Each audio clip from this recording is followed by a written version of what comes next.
told that he better go to bed and cover up his head. A hot gin fizz was the thing they said. Jim laughed at this advice. He had a date to shoot some dice.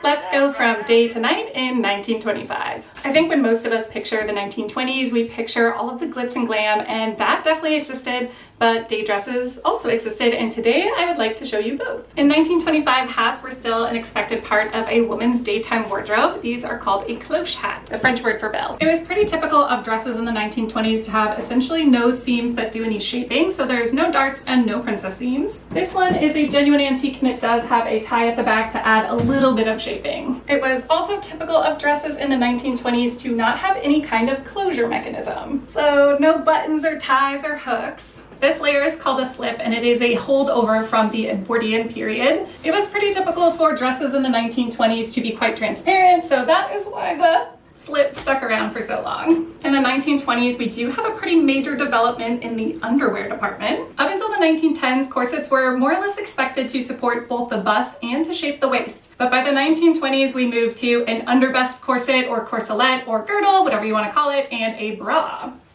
The bra was actually patented in 1914. Unlike corsets from earlier periods, 1920s corsets are designed to compress the curves rather than emphasize them. We also have a minor development in the chemise department. So instead of a chemise or a pair of combinations, we now have something called step-ins. And they also are usually not open in the bottom, unlike earlier versions of underwear. It's officially time to start putting on our evening wear, so we're switching from the step-ins to a bra and a pair of tap pants.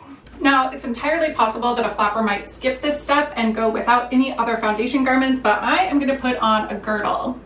These were definitely popular options to help you out if you had a slightly fuller figure in certain areas.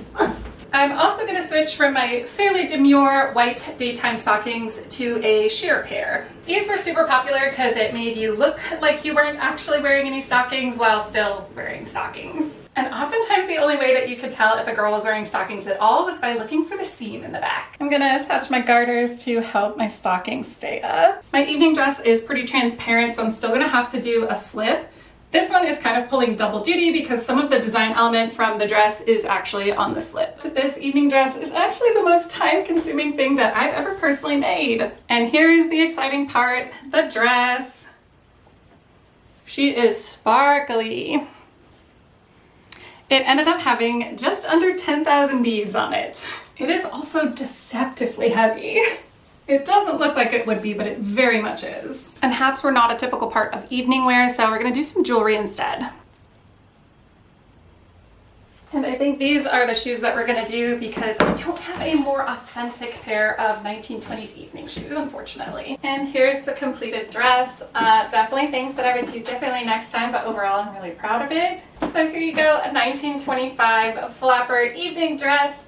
I hope this video was kind of informative for you, and if it was, please subscribe. Cover up his head. A hot gin fizz was the thing they said. Jim laughed at this advice. He had a date to